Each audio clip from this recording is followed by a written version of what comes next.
So I got a new package email yesterday from MuscleSport Mag. So we've got a new tank top. Gray. I wear a lot of black and gray, so this will be good. So stay tuned, because you know I'll post in it. Thank you guys.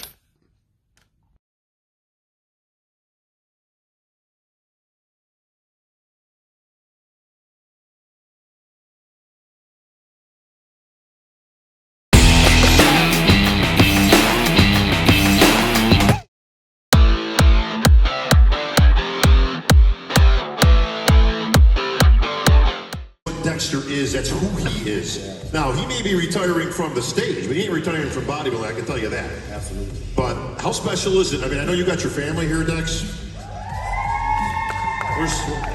Where's the Jackson 5? Where we got? Bro, you talk about a special moment. Your family in attendance, your last Olympia on stage, your competitors that are also friends of yours, you guys all travel together, do appearances together, guest post each other's shows, that type of thing. You can't get a bigger moment than this, bro. Love you, man.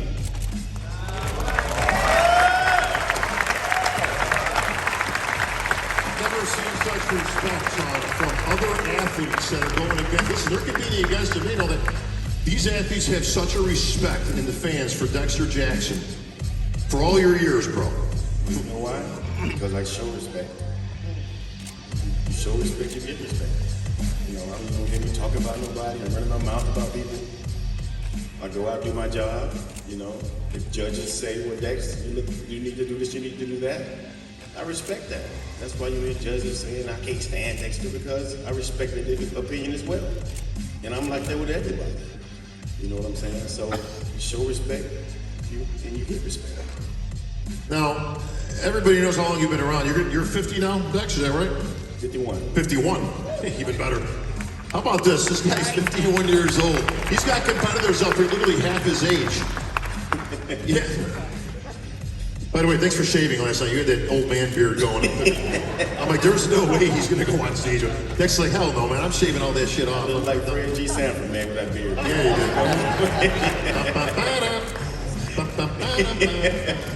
do. Anybody holding up for those Sanford in the sun? We got anything? Hey, we're over 50 people. Good guy. Half the other audience going, who? Well, Dex, let's get back to the show. I mean, like I say, tomorrow you're going to be on stage, final Olympia. Call-out's coming out. You're walking out there. Is it war? Is it going on, man? You're not going out meek. I know that. Come on, man. This is my last competition. What you bringing, big man? What kind of Dexter are we going to see? I actually really dieted this time. You know, I'm glad after all these years you finally decided, yeah, maybe I better do 20 minutes of cardio on Tuesday. I actually really put in a lot of work, you know, did some different things that I'll share with you guys in the future, you know, because as you get older, you got to learn how to make adjustments to get better. That's what I've been able to do, you know, and like I say, I won't be able to teach all you guys this in the future. This is my 21st Olympia. I could have did 22nd too, but I missed one. I can probably do another 5 more if I wanted to, but there comes a time when you know in your heart when it's time to let go. And it's time that I want to go out on top. So being up on stage tomorrow, you know, and Saturday night with these guys, it's gonna be a battle because I'm gonna be at my very best. Okay, so I'm not saying I'm gonna be way back when I was like 2005, but you could take at least 10 years off. You know, I'm telling you, I'm ready. I'm ready to get it on. You guys gonna see tomorrow night. Oh, yeah. Quick question. All right. So everybody follows all the social media stuff. They see all the wars and the war words, you and Sean. So who's bigger, you or Sean? I mean, taller. You know what I mean? Like. It's been a lot of speculation out there, Dex. First of all, let's clear the record between me and Sean. I love Sean like a brother, okay? We've always gone back and forth doing this for many years, you know? And I just want to let you know, brother, that coming up through the ranks when I was a young kid, you were the one that I admired. You know what I'm saying? And Yeah, and I know we have our awards and we go back and forth. He's like the only person I never beat. I'll remind you all. He makes me so mad because he throws that in my face every time. He retired before I could kick his behind. Part of the reason I retired. But man, I just want to tell you, there's no animosity between me and you. I love you like a brother, and you know, we still gonna be boys no matter what.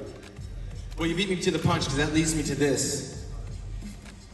As far back as 1999, that's what 1998, Ronnie Coleman won his first Olympia. Your first Olympia was in 99.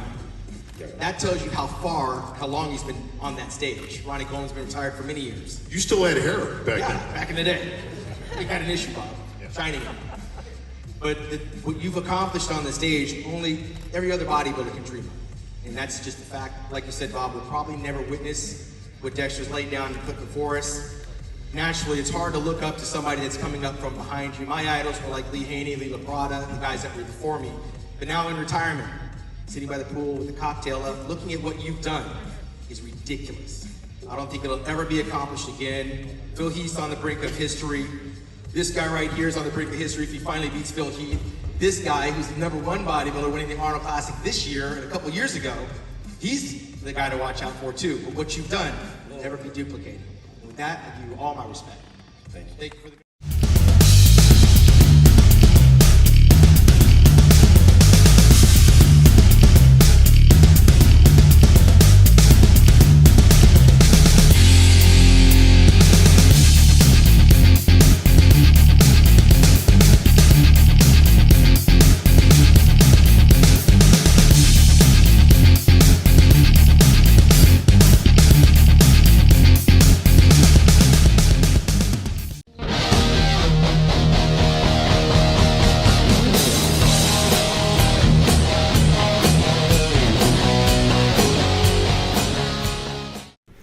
You're an old guy, or else you're probably not watching this. Listen to your body. That's not just a little statement. It's not just a little thing. You listen to your body.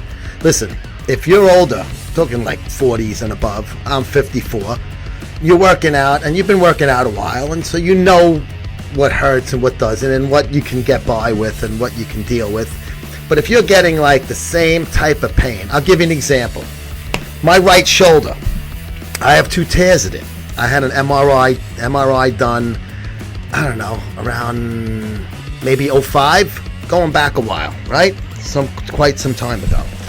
And I have a tear in my rotator cuff and a tear in my labrum.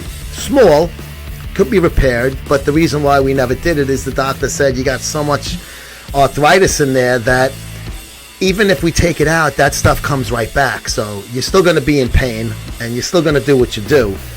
So why go through all of that and then for a very small period of time getting it fucking fixed and not getting the thing fixed, for lack of a better term, not to be redundant. So why get surgery if it's going to still hurt you anyway? You have to decide for yourself. You're listening to your body. This is part 1. I got another Listen to Your Body coming up next week. But if you're listening to your body part 1, find out what's wrong if you keep getting the same pain and stuff like that. That means there's probably something bothering you. And if the doctor says, well, don't work out, you're going to fucking work out. You're going to probably have to modify your workout, which means maybe do a different exercise, take a different movement out. With your shoulders, that's something that pretty much people that work out any length of time are going to deal with shoulder injuries, shoulder pain and things like that. And it's something that, you can deal with. And sometimes you just got to deal with. Like I said, I weighed the options on getting the surgeries. Now I've had 2 elbow surgeries, full reconstruction. I had the back spinal fusion. If I needed to get something fixed, I'm not afraid to go under a fucking knife. It's just part of life, especially when you get fucking older and you're banged up and shit like that. Like the back was something that just over the years just kept getting worse and worse, and I had to get it fixed, or else I was going to be in pain. Not just in the gym, just, I was washing dishes leaning on the sink. I was in the supermarket leaning on the fucking wagon. I couldn't walk straight up, and it was killing me. So that's when not just stop squatting made a difference. It didn't make a difference because I was still hurt when I was fucking, washing the fucking fork, right? So you have to make a decision. Does this thing really hurt me that bad? And does it hurt me all the time where it's my quality of life is fucking being messed up.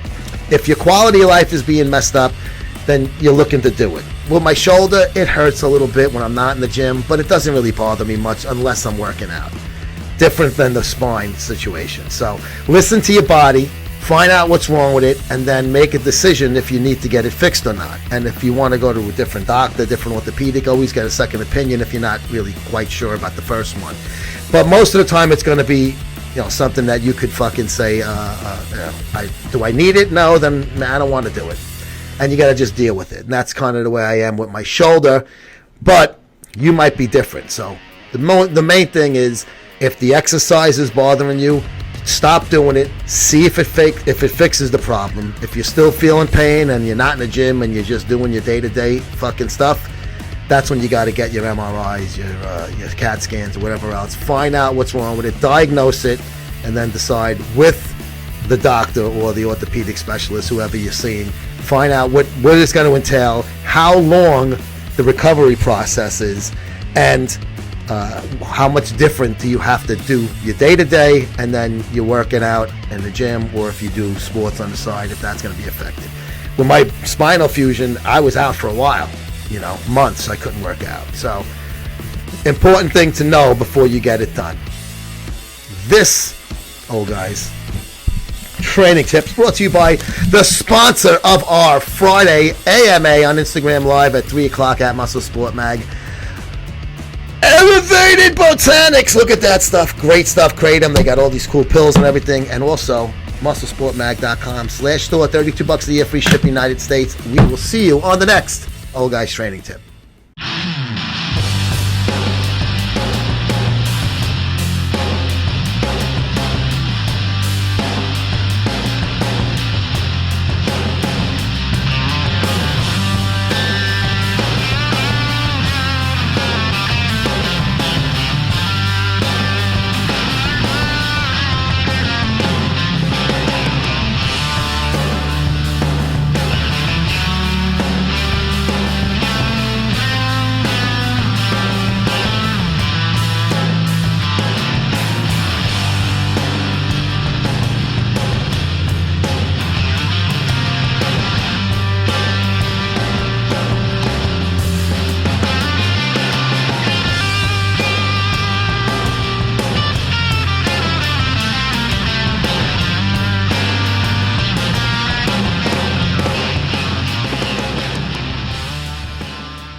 I'm gonna speak Italian.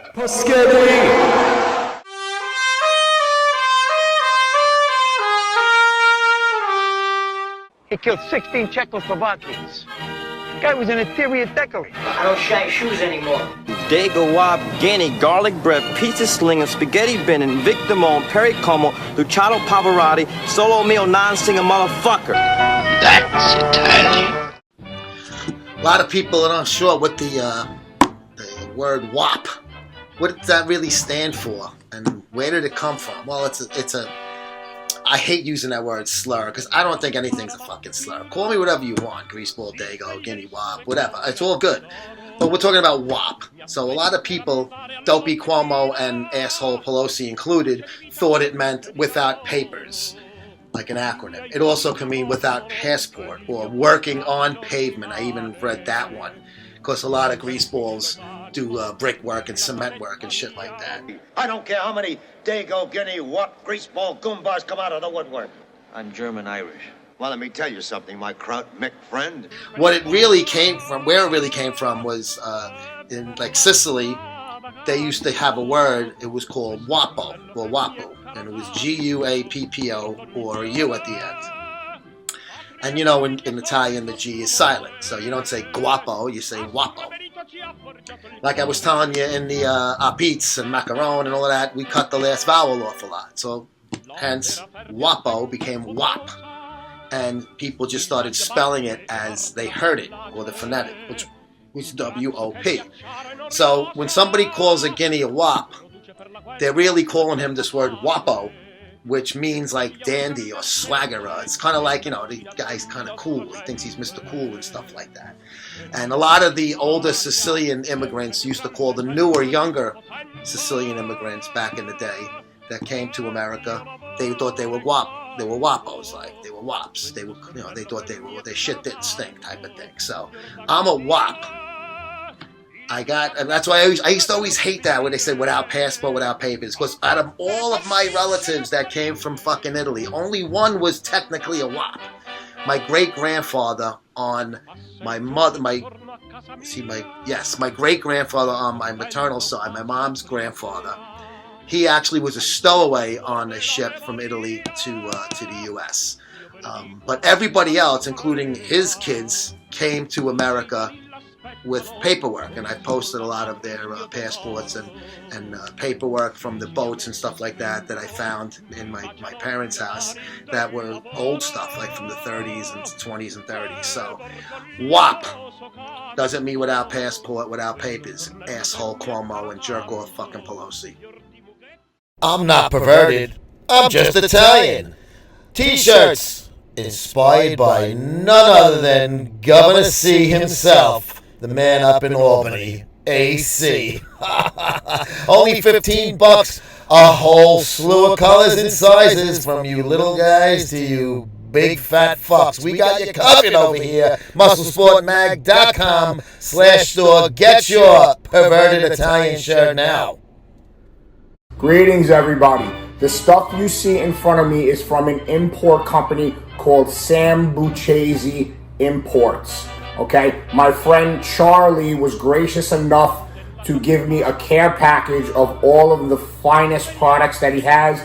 Sicilian wine, Sicilian sauce, Sicilian eggplant in a jar, and honestly, the best olive oil you will ever taste. Sam Buchesi Imports from the Verdi Import Company. I'm going to leave the link down below. This stuff is amazing. Charlie, thank you so much for all of it. I cannot wait to try it all. I heard amazing things. There's nothing like this authentic Sicilian stuff.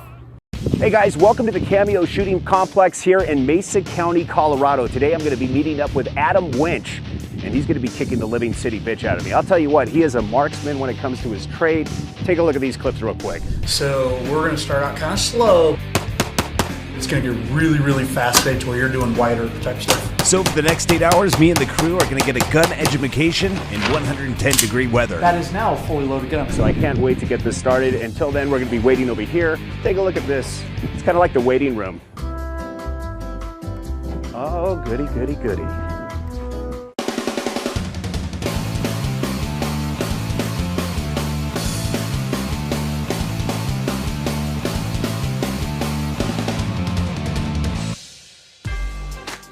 All right, so I've had prior training before, but I wanted to brush up on my skills. Like I said, even before I owned a gun, I was all about 2A because I saw what happened at Hurricane Katrina back in the day. For many of the police and guard troops, it is an uncomfortable job to do this in an American city, and instructions to disarm anyone inside. You say guns will be taken? No one will be able to be armed. We will take all weapons. That happened today in this wealthy neighborhood where homeowners had armed themselves to protect their mansions. Residents were handcuffed on the ground. In the end, police took their weapons but let them stay in their homes. They were a little bit threatened because our weapons were bigger than their weapons. You're letting the thugs get away with everything, and you're coming to honest, good citizens and taking away their protection, and it is wrong. Wrong. Wrong. I guess you can say this is the point where I was red-pilled and understanding that, you know, a society without guns is a society that can be ran by tyranny and eventually get taken over by a tyrannical government. They were confiscating guns from citizens that were just trying to live it out, trying to protect themselves. And to me, that, you know, drove the fear of God within me. So right now we're just chilling in the waiting room, waiting for Adam Winch to show up. You know, we brought all the stuff he asked us to bring, so we'll get on that here shortly, and I'm going to look like a fool shooting right now.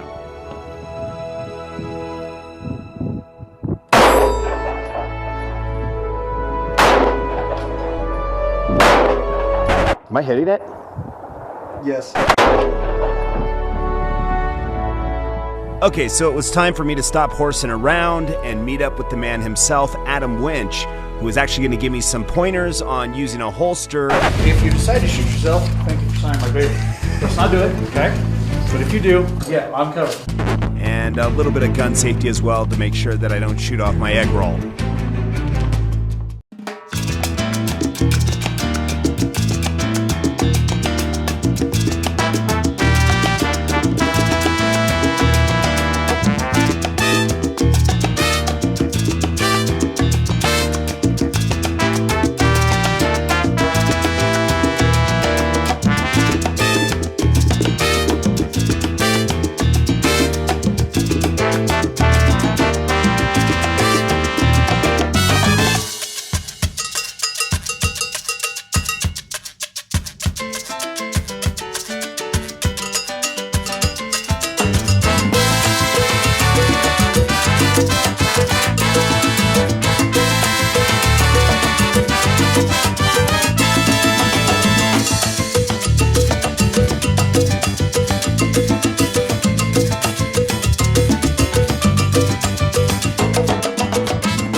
Yeah, Joe's really cool. He rocks me all the time, rocks my award, and I just absolutely love him.